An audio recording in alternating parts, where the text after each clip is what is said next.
Bon matin à vous tous, bon midi, bonsoir, j'espère que vous allez bien, j'espère que pour ceux dont c'est le cas, vous passez de belles vacances, du bon temps en famille, du bon temps pour contempler la belle nature de Dieu et on remercie le Seigneur pour les belles journées de bon temps. Oui, on a de la pluie, mais on a quand même de la belle température et j'espère que vous prenez le temps d'en profiter. Et puis, dans le cadre de cette capsule du mercredi, j'ai eu à cœur de vous partager le sujet suivant. Pourquoi? Parce que dans ma vie chrétienne, c'était une phrase pilier, une phrase angulaire, un énoncé angulaire qui m'a permis de fortifier ma foi, mais aussi de grandir et d'aller vraiment plus loin. Donc, dans ce partage du mercredi, le titre de ma réflexion, c'est que Dieu nous aime tellement qu'il nous prend tels que nous sommes, mais il nous aime trop pour nous laisser tels que nous sommes. Et vous allez voir, on va faire un survol, vraiment un rapide survol. On aura certainement l'occasion, à un moment donné, d'approfondir les points que nous allons survoler. Mais j'aimerais que vous arrêtiez sur le fait que combien Dieu nous a aimés, combien qu'il nous aime et combien qu'il va continuer à nous aimer, combien que cette réalité-là, elle est pilier pour notre vie. Donc, les trois textes bibliques que j'ai pour vous sont le premier, qui est un classique, Jean 3,16, « Dieu a tant aimé le monde ». Le deuxième, Ésaïe 43, verset 4, qui traite sur le fait que nous avons du prix aux yeux de Dieu. Et le troisième référence biblique, dans le livre d'Ézéchiel, chapitre 36, versets 34 à 36, qui traite que Dieu restaure ce qui a été ruiné, ce qui a été dévasté. Bien entendu, on fait allusion ici là, à la ville de Jérusalem, mais on peut appliquer également cette vérité-là à notre propre vie. Donc, Dieu a tant aimé le monde, nous avons du prix à ses yeux, et Dieu est là pour nous restaurer ce qui a été dévasté dans nos vies. Parce qu'on sait fort bien qu'on arrive tous à l'Évangile avec un passé, avec des blessures, avec des déceptions. Et puis le Seigneur veut vraiment nous restaurer, nous emmener beaucoup plus loin que nous sommes. Comme le dit si bien la phrase, il nous aime trop pour nous laisser tels que nous sommes. Donc, dans mon introduction, Dieu nous aime tellement, Dieu nous aime trop. On va focuser sur ces deux réalités-là. Donc, comme je vous disais, c'est une réalité que chacun d'entre nous, enfants de Dieu, à un moment donné, avons de la difficulté à percevoir. Bien entendu, lorsqu'on lit la parole, lorsqu'on étudie les Écritures, lorsqu'on entend les prédications, les divers enseignements le dimanche ou dans d'autres contextes, on nous le rappelle, c'est écrit, c'est une connaissance cognitive que tous les enfants de Dieu ont, mais que malheureusement, ça ne descend pas toujours vers le cœur. Donc, c'est important que cette vérité fondamentale-là ne reste pas cognitive, mais qu'elle descende. Parce que saisir profondément l'amour de Dieu nous emmène à voir la vie sous un jour nouveau. Ça va être une révolution dans notre vie, que cette vérité fondamentale puisse descendre. De là va débuter une transformation.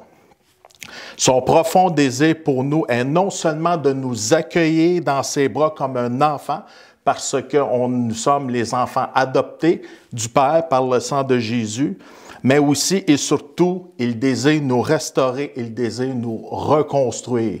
Donc, c'est important qu'on parte du fait que cette vérité-là qu'on a acquise à travers nos années de vie chrétienne puisse vraiment produire son plein effet. C'est comme un médicament qu'on commence à prendre. Dès que ça prend un certain temps, dès qu'on le prend, avant qu'on puisse constater un effet bénéfique. Donc, cette vérité-là, c'est un peu la même chose. On l'apprend, on l'étudie, mais il faut que ça descende plus profond pour qu'on puisse en constater les bienfaits. 3 points que Dieu désire pour notre vie, 3 choses que Dieu désire pour notre vie. La première, il désire que nous soyons convaincus de son amour qu'il éprouve pour nous. Donc, cela se traduit pour que nous soyons convaincus qu'il veut notre bien. Dieu n'est pas un Dieu qui nous punit, Dieu n'est pas un Dieu qui nous piège, Dieu n'est pas un Dieu qui nous ment, mais il veut notre bien en toutes choses. Il veut que nous nous sentions en sécurité avec lui, qu'on puisse réaliser que en accueillant son amour, nous soyons sous son aile. Donc, on puisse ressentir la sécurité et qu'on puisse construire notre vie sur lui. Il ne faut pas oublier qu'il est Jésus est la pierre angulaire de l'Église. Donc, il faut que le Saint-Esprit et le sacrifice de Jésus puissent être la pierre angulaire de notre vie sur laquelle on puisse construire. Donc, il désire que nous soyons convaincus qu'il veut notre bien. Il désire que nous nous sentions en sécurité en lui et il désire que l'on construise notre vie sur lui. Deuxième point, il désire nous rendre libres de ce qui nous accapare.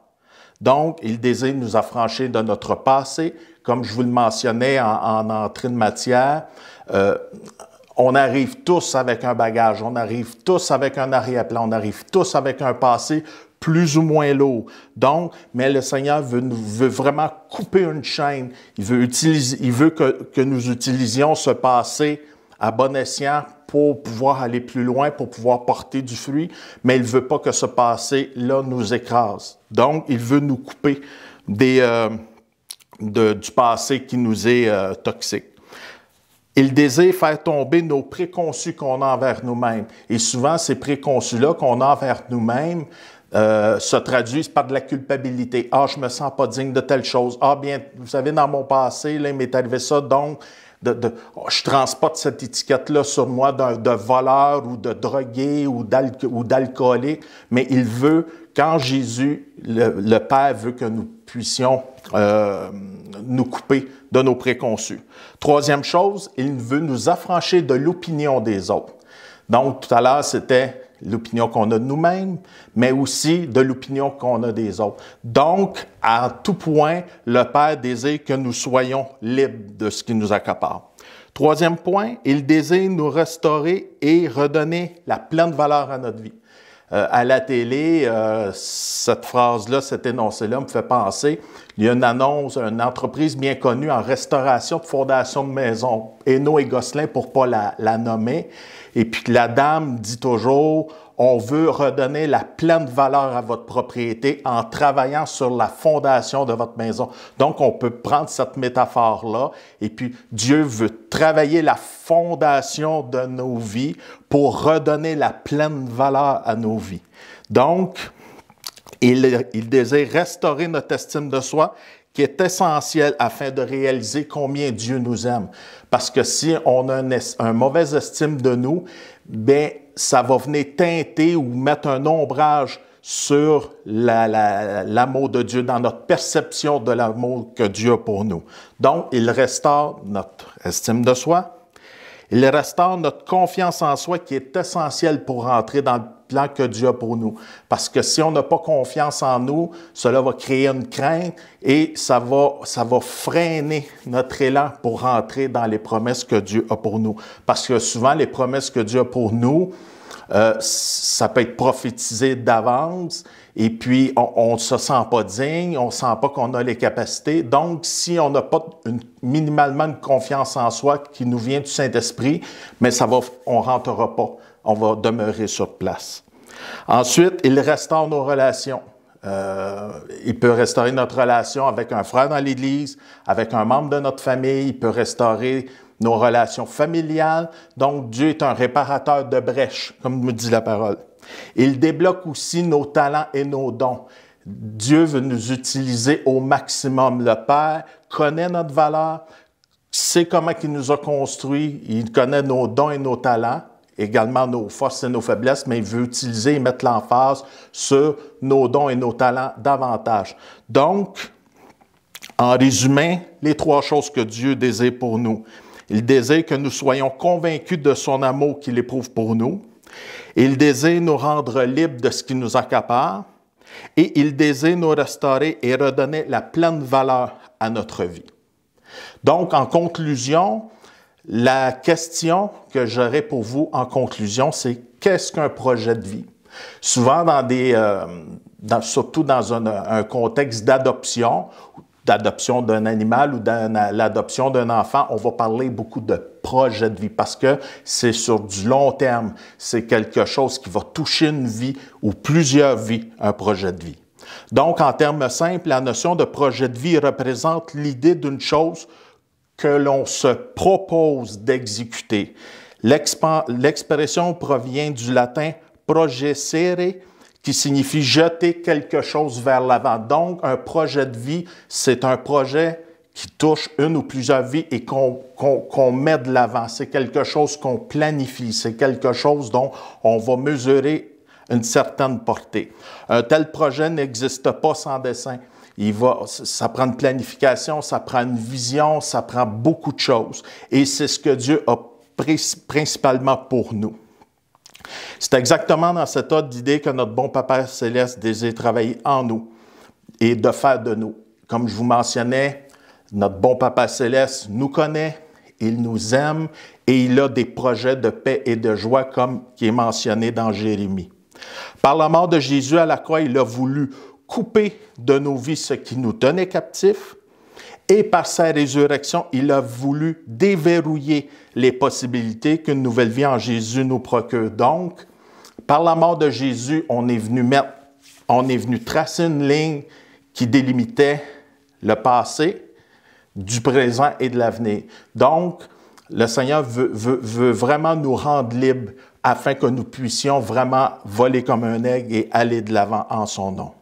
Avant même que nous existions, Dieu connaissait notre valeur et désirait faire de nous, de notre restauration, son projet de vie, car il désire plus que tout que nous reflétions sa gloire et que nous soyons des témoignages vivants. Parce que n'oubliez pas, frères et sœurs, que si nous marchons dans la gloire de Dieu, si nous sommes restaurés, si nous nous épanouissons, mais ça va certainement se refléter et vous allez partager cette joie-là et cette gloire-là, ça va contaminer d'autres personnes et c'est une des belles formes d'évangélisation. Les gens vont se retourner et vont dire « Hey, j'ai connu cette personne-là il y a 30 ans et c'est vraiment pas la même personne. Qu'est-ce qui s'est passé? Qu'est-ce qu'il a de différent de nous? » Et les gens vont être attirés. Vous allez être le sel de la terre et la lumière de ce monde. Alors, en terminant, ouvrons nos cœurs et nos bras au projet de vie que Dieu a pour nous et que chacun et chacune d'entre nous puisse embrasser ce projet de vie et laisser Dieu travailler. Ouvrez le cœur à ce que Dieu a pour nous. Donc, en terminant, je vous dis merci.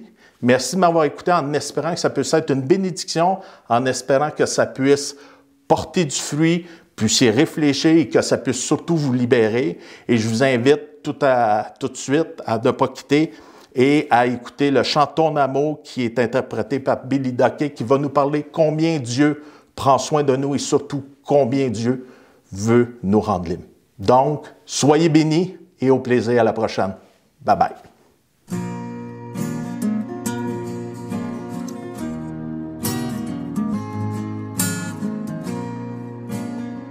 Parce que ton amour sera toujours pour moi. Un don, une valeur inestimable est venue jusqu'à moi pour me donner la vie. Son nom est admirable, incomparable, il m'a couvert de son amour infini. Ton amour m'a rendu libre, ton amour me fortifie, ton amour me fait grandir, ton amour.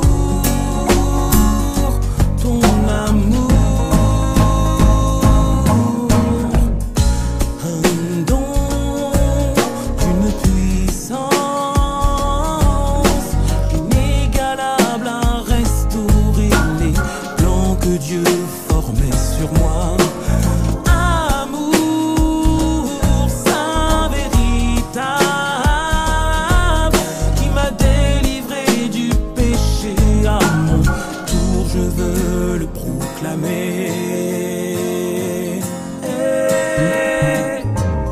Ton amour m'a rendu libre,